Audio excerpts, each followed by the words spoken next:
Ici, c'est à Bibougué, en territoire de Bachali, au nord Kivu, où des combats intenses ont opposé les FDLR au M23.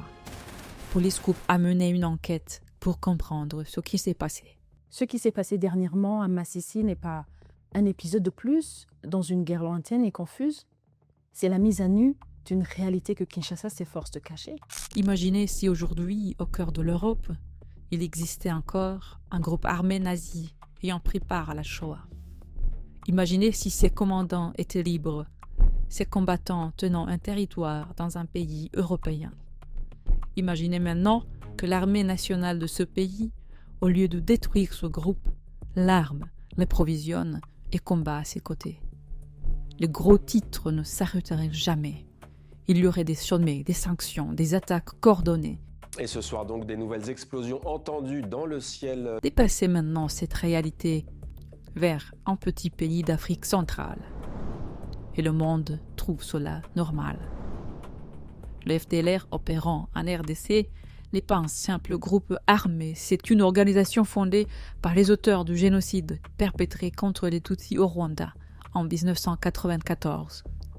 Ils sont armés et soutenus par la République démocratique du Congo. Et il faut le dire sans filtre, les FDLR disposent des zones d'influence en République démocratique du Congo.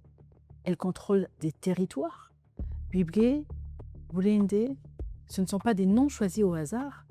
Ce sont des centres de commandement d'un groupe génocidaire installés sur le sol congolais, aux yeux de tous, sans se cacher. Des centres de commandement des FDLR existent bien à l'est de la RDC.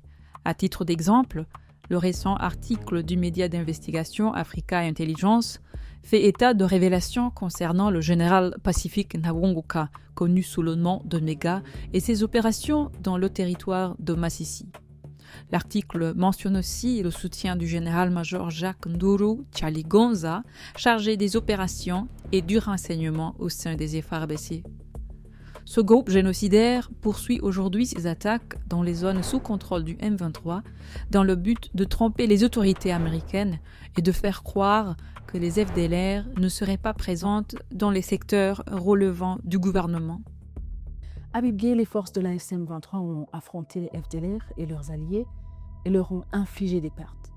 Les bilans précis restent difficiles à vérifier en temps réel et on ne parlerait pas de chiffres que personne ne peut confirmer. Mais retenons juste l'essentiel. Ce combat, c'est en fait le travail que le gouvernement congolais et son armée FARDC s'étaient engagés à mener à Washington. Ils ne l'ont pas fait. Ce sont ceux que Kinshasa appelle ennemis qui l'ont fait à leur place.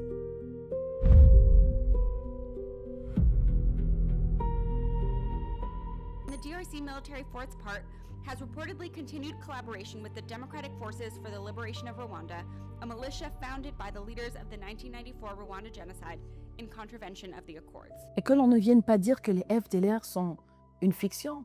C'est une organisation armée, structurée, hiérarchisée, toujours sous sanction des Nations Unies et des États-Unis. Le 2 juin, Washington a sanctionné l'un de ses cadres, Gustave Kougdaï, responsable du renseignement et des opérations spéciales, sanctionné pour le contrôle du territoire et des attaques contre les civils. On ne sanctionne pas un fantôme. Et puis après, pour nier ces faits, pour cacher la protection des FDLR au lieu de les combattre, Kinshasa va fabriquer un autre récit. On vous dira que le M23 a tué les civils. C'est le réflexe, à chaque fois. On transforme les pertes infligées à un groupe génocidaire en massacre de civils et on retourne l'accusation contre la seule force qui combat réellement ces génocidaires. Ce n'est pas de l'information, c'est une opération de diversion.